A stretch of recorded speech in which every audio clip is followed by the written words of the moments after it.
I interviewed him in October of '98, so exactly 27 years ago. Essentially, I was looking for projects that revolved around these larger cosmic concepts that seemed to begin with people's psychedelic experiences. I began to read his books and decided that if I wanted to make a film about something that I would have to really, really engage with, I would like it to be about Terence McKenna. I just introduced myself, and that was in the summer of '98.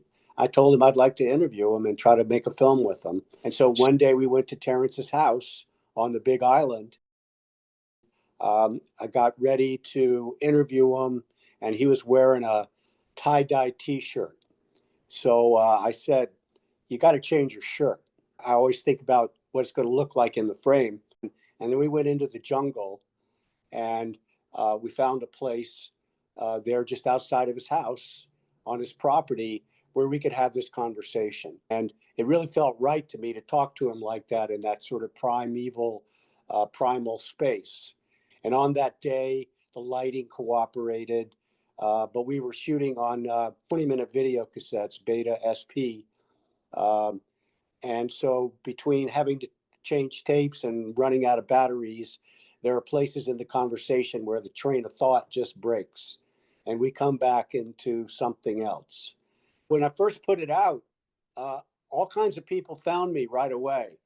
And they were just completely blown away by the gracefulness of his language and the way that I'd been able to generate a conversation that moved through a series of basically mind-blowing topics. It's pretty cool. It's been seen over 1 million times. I said, I don't really want to talk about psychedelics. I want to talk about what you've learned. I want you to explain to me how you've come to think as you think, and what are these concepts. Do you really mean about time speeding up? Now we appear to be about to move from the strictly human domain to the human-machine symbiosis domain. And of course, machines process information, make connections, and do their work at a rate thousands of times faster than any human being can work. So we see again a progressive acceleration of the process of creating and maintaining varieties of connectivity. And that's what I mean by time is speeding up. At the end of the day, what I find most appealing about Terence is to understand what the hell was he talking about when he talked about the structure of time not being linear. That to me is where the mystery lies. That to me is where the nature of human consciousness can still be transformed. Saw him one last time in the spring of 1999 when he came to the East Coast for a workshop. And I went to see him there. I really thought that we were beginning to work on a project together. And so I wasn't too concerned about the gaps in the conversation and other things because I assumed I was going to see him again.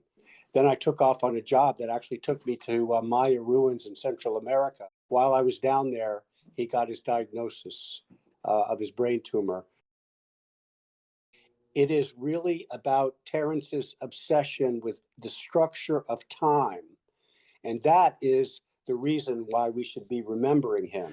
But you don't have to be a rocket scientist to understand that if the universe is complexifying faster and faster, a epoch, a time will come when this rate of complexification is occurring so rapidly that it will become itself the overwhelming phenomena in the world of three-dimensional space and time.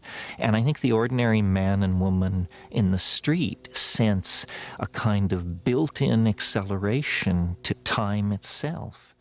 Well, rather